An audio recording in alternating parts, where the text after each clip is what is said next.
Good evening and welcome to eNews at 8. I'm Shahan Ramkisoon. It's great to have you with us. Our top stories tonight. If we're not being heard, which means we must be under the state of emergency, army must be all over us. The fight for better living conditions in Alexandra is far from over. That's as the ANC and DA blame each other for failing to deliver. The PIC's investment of 9.3 billion rand into Steinhoff is now only worth 200 million. And you've seen them on the road, sometimes causing traffic delays, but waste pickers play an important role in keeping South Africa environmentally friendly, and they'll finally be integrated in the waste management sector. This leads, the Alexandra shutdown is showing no sign of slowing down. In fact, community leaders say they'll extend their protest to other areas if their demands for better services are not met. Gauteng Premier David Makhura met with residents today to accept a memorandum, but it did little to appease angry residents who've been protesting since last week. Slindelo Masikane reports.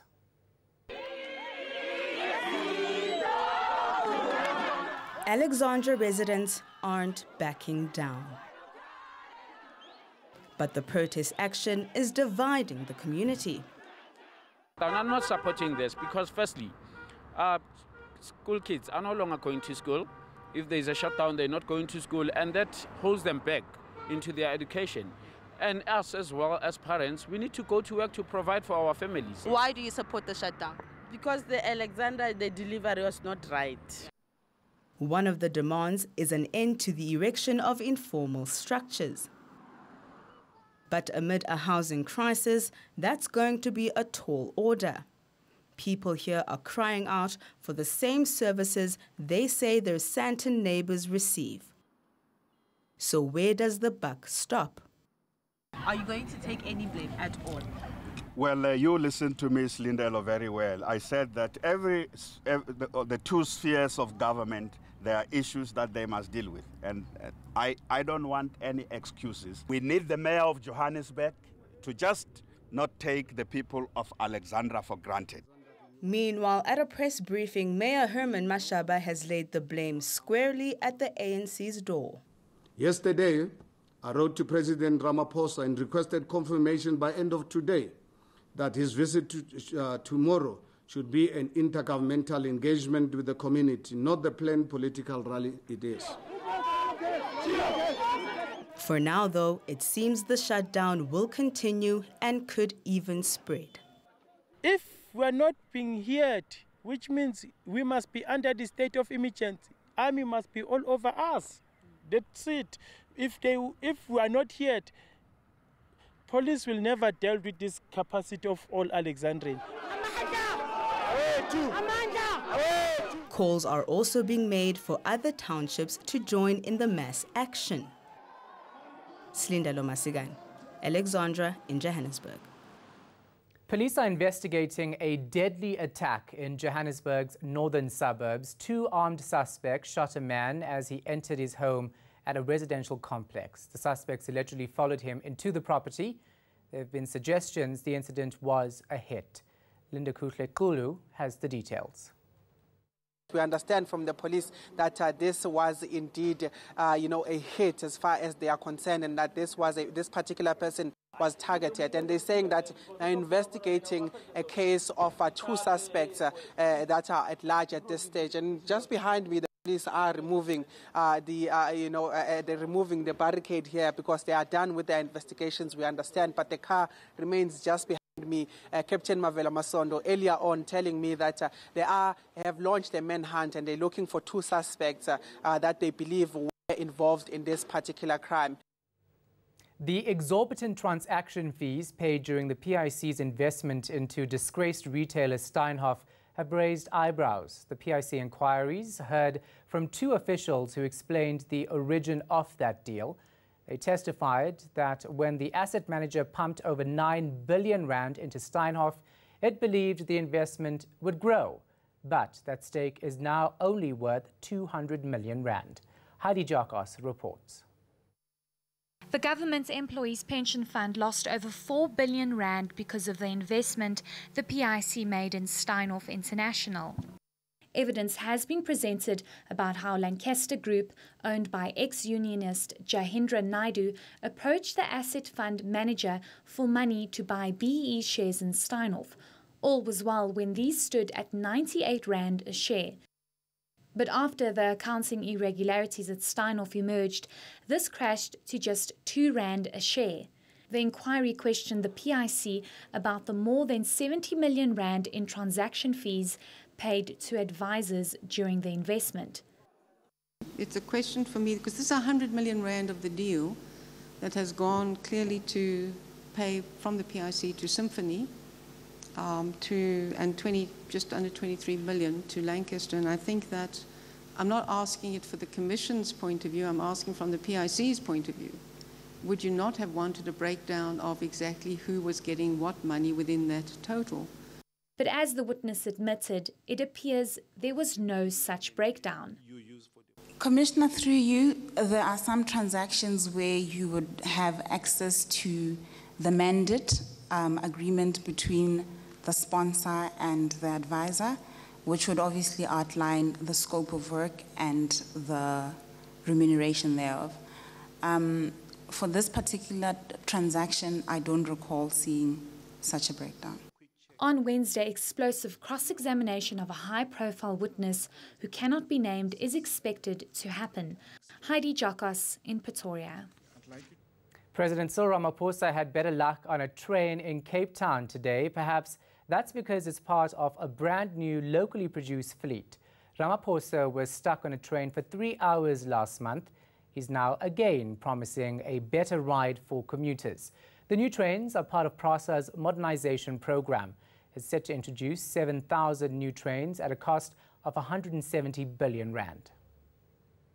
I just happened to have traveled in a train, yes, campaigning for the elections, but clearly as the real horror of the way in which our people travel in really hit me, I realized that this is much broader than just an election issue. It's an issue and a problem that has to be resolved, and resolved rather urgently.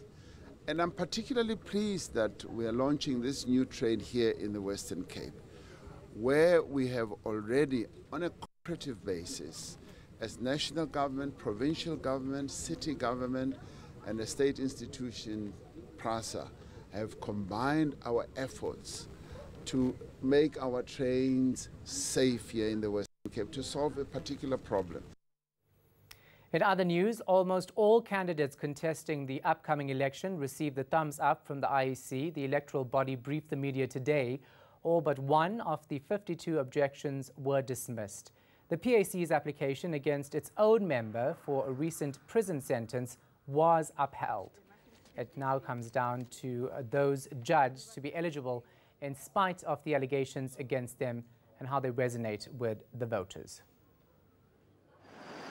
The Msunduzi municipality has collapsed. It's the latest to be placed under administration. It's owed over 3 billion rand in revenue. Now residents are being double billed to bail out the troubled municipality. At the core of the problem is political instability, failure to provide services, and the inability to collect revenue. Now, you might find them irritating, but they do serve a greater purpose. Waste pickers save municipalities in South Africa up to 750 million rand in landfill airspace each year. That's according to the Environmental Affairs Department, which is working on guidelines to integrate them into the formal waste management sector. Yanka Tolme has this story. You see them almost every day pulling their trolleys. You may have hooted when they were blocking traffic, or wondered why they are going through your garbage. But waste pickers have been described as the backbone of the recycling industry in South Africa, collecting up to 90% of the post-consumer packaging and paper that get recycled. They're also playing a crucial role in slowing down the ever-shrinking landfill space. Waste picking is a profession. That's why we are involved and engaged in the integration to make it recognized as a profession, because in the past, the waste management system didn't focus on material recovery.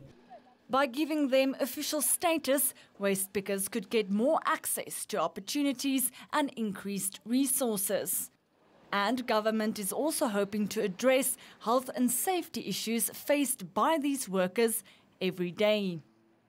The big picture is that where we're going as a country is that integrating reclaimers or waste pickers or micro collectors more into a more formalized way of working, but on their terms, maintaining their independency, their dignity, their requirements as a bottom-up approach. The Environmental Affairs Department will soon release these guidelines, but it will be up to the municipalities to implement them based on their own models. Janke Tolme, Pretoria. Coming up on eNews, the SANDF delivers aid to the cyclone-hit city of Beira in Mozambique. And Rupiwa will tell us what to expect in the markets today. Well, Shahan, the rand was on the front foot in early trade today, and that's all thanks to a weaker dollars. Investors are gunning for those riskier assets.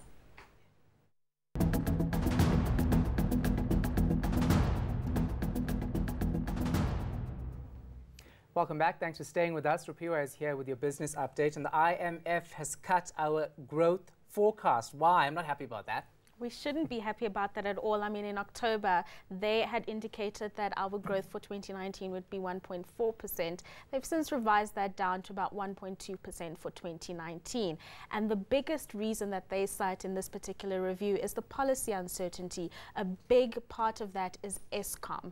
Our finance minister did indicate in February that a proper plan would be put in place in terms of how the country plans to deal with Eskom, and this hasn't happened. There have been a lot of short-term measures, but nothing long-term to just assure investors, particularly in the mining sector, in terms of what's going to happen. So the World Bank has said that it's going to be about 3% this year, and then National Treasury a little bit more optimistic about South Africa's prospects, saying we are going to be growing at about 1.5%, and all this comes from the back of our 0.8% growth in 2018, Shahan. So what the IMF is indicating here is that there has to be policy certainty as well as a bridge between the political and the social divide that exists within the country. We're seeing those protests, for example, in Alexandra being a big deterrent for people that are watching, namely your investors. Yeah, and you mentioned Eskom, and then I had a light bulb moment and I realized why I shouldn't be upset, because it's a reality. You mentioned mining as well. Some good news in the mining sector in KwaZulu-Natal, billions being pumped in there. Yeah, so global mining firm Rio Tinto doesn't seem to be too deterred about what's been happening in the country so far. 6.5 billion that they've invested into the development of a new mine in KZN. This builds on from a current mine, Richards Bay Minerals. So what's going to happen here is it's going to increase the life of mine in that particular area, as well as allow for further exports in terms of minerals. And this is really just going to boost our GDP, given that the mining sector has dropped well below 10% in terms of its contribution to GDP. So they are expecting production of this new mine to start mid this year, so in the next couple of months, and then in 2021 we're going to start seeing those exports coming along nicely. What's going to happen in the short term, though, which is really good news, is that we're going to be seeing a lot of job creation as we build to the commercial operation of this new mine. All right, and with that, tell us how the markets performed. Well, Shahan, not a great day for the markets today. So the JSE edged lower today, closing 0.25% in the red. So investors are somewhat cautious today, and this gave little directions for the market. But general retailers had a better day, adding about 1.6% to the bourse. If we take a look at your commodities now, gold 0.5% higher, moving to the $1,300 mark again. Platinum losing some of that shine we've been seeing on the day, and Brent crude also down, but still above that $70 a barrel mark. If we take a look at the local unit now, despite remarkable stability, the rand in the rand, analysts warn that this could evaporate should new global catalysts emerge. In the meantime, though, traders have reduced their expectations of the weakness in the currency, Shahan. All right, thanks so much for that. Appreciate it. To this story now, the South African National Defence Force is in Mozambique delivering aid donated by South African citizens. Last month, the country was rocked by Cyclone Idai. Desintathia is with the SANDF in Mozambique. It's been almost a month since Cyclone Idai battered the city of Beira. Now, activity at the Beira International Airport has started to slow down somewhat. Over the past few weeks, rescue workers and relief teams have been here trying to save those that have been trapped in flood waters. The SANDF is still working on the ground at the moment, and a new batch of aid has just been delivered to the people of Beira. Now, these donations come from the citizens of South Africa, and the process has been facilitated by the Department of International Relations and Cooperation. The delivery has been made by the South African National Defence Force. After the break, we go to Louis Fernandez at our weather centre for your live weather report in Cape Town. And then it's a turtle-stranded season along the coast, and the Two Oceans Aquarium wants your help to save these little sea creatures. Stay with us.